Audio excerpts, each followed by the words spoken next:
12. Kiko, howdy ho! Tenshinhan managed to squeak into the list, and not just because I stand this three-eyed cowboy for life. The Kikoho is one of those techniques, a forbidden technique. A technique with cost. And let us tell you, there is nothing we love more than a technique with a downside attached to it. You can make any technique as overpowered as you want, as long as the downside can match its upside. And with the Kikoho, one's body is put under incredible stress when it's used. But Kikoho, boy, is the power impressive. It's enough to have effectively annihilated Goku if he'd stayed in the ring during the 22nd World Martial Arts Tournament, and keep an opponent dozens of times stronger than him at bay long enough to save the day.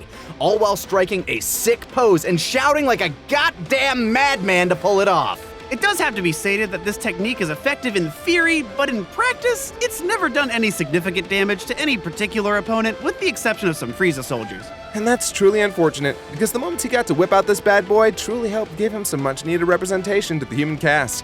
His sacrifice after the death of Chaozu and his attack on Cell are tremendous moments for both him and the rest of the Earthlings. It doesn't hurt that the pose itself just looks awesome. Whereas a lot of the other techniques have pretty plain stances, there's just something about that pose that feels in line with classic martial arts techniques.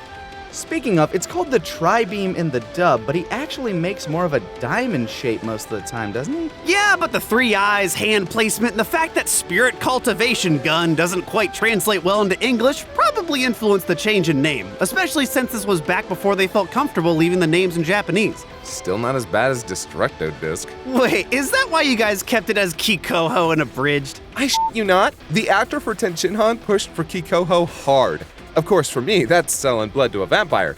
Also, fun fact, if you use Takahata's creator character voice in Xenoverse 1 and 2, the names for Kikoho and Shin Kikoho are Geometry and Advanced Geometry, respectively. Back on topic though, this is just one of those heavy-hitting moves that we feel is underrated in a vast cornucopia of techniques in the Dragon Ball universe. Of course, its rare usage, lack of effectiveness within the story, and lack of popularity put it at the bottom of this list. But it left a big enough impact on us to feel like it had to make it on here. It may be controversial, but we had to stand by the choice. Now, we hope that's okay. As a matter of fact, it isn't. Well, nobody asked you, Tien. Vintage memes.